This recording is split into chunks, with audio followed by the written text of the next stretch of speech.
திருச்சி நாடாளுமன்ற தொகுதிக்கான வாக்கு எண்ணிக்கை மென்பொருளை பயன்படுத்தி உடனுக்குடன் அறிவிக்கப்படும் எனவும் வாக்குப்பதிவு இயந்திரங்கள் உள்ள அறையில் இருக்கும் சிசிடிவி கேமராக்கள் மழையினால் பாதிக்கப்படாது என்றும் திருச்சி மாவட்ட ஆட்சியர் சார்லஸ் தெரிவித்திருக்கிறார். அவருடன் நமது செய்தியாளர் சார்லஸ் நடத்திய கலந்துரையாடலை தற்போது பார்க்கலாம். அதாவது திடீர்னு கோடை மழை வேற பெய்யுது. சிசிடிவி கேமராக்கெல்லாம் இந்த மழை காலத்திலையும் அதாவது அதில் எதுவும் ப்ராப்ளம் எதுவும் வரதுக்கு வாய்ப்பு இருக்கா, இல்லை அதுக்கு என்னென்ன முன்னெச்சரிக்கை நடவடிக்கைகள் மேற்கொண்டிருக்கீங்க? மின்தடை ஏற்பட்டால் தொடர்ந்து சிசிடிவி கேமராக்களை பார்ப்பதற்கு என்ன நடவடிக்கை மாவட்ட தேர்தல் அதிகாரியா மற்ற அலுவலர்களுக்கு உத்தரவிட்டிருக்கு?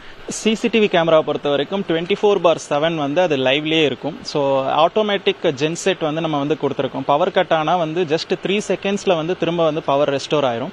ஸோ அந்த ஆட்டோமேட்டிக் ஜென்செட் இருக்கிறதுனால 24 மணி நேரமும் சிசிடிவி லைவ்லேயே இருக்கும். பொலிட்டிக்கல் ஏஜென்ட்ஸும் அவங்க பார்த்துட்டு இருக்காங்க. பவர் கட் ஆனாலும் சரி, மழையில் எந்த ஒரு பாதிப்பு வந்தாலும் சரி, சிசிடிவி 24/7 ஃபங்க்ஷனிங்கில் தான் இருக்கும்.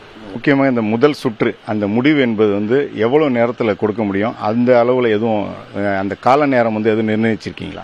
இல்லை, 8 மணிக்கு ஸ்டார்ட் ஆகும். பட் அதை கவுண்டிங் இந்த சுற்று இந்த டைம்குள்ளே முடியும் அப்படிங்கிற மாதிரி எதுவும் நம்ம சொல்ல முடியாது.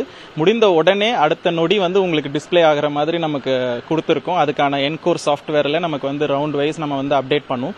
அது இல்லாமல் பிஆர்ஓ மூலயமா ப்ரெஸ்ஸுக்காக எக்ஸ்க்ளூசிவாக அந்த ரூம் கொடுக்கப்பட்டிருக்கிறது. அதில் உங்களுக்கு ரவுண்ட் வைஸ் எவ்வளோ நம்பர்ஸ் வந்திருக்கு அப்படின்றத லைவாகவே நீங்கள் பார்க்கலாம்.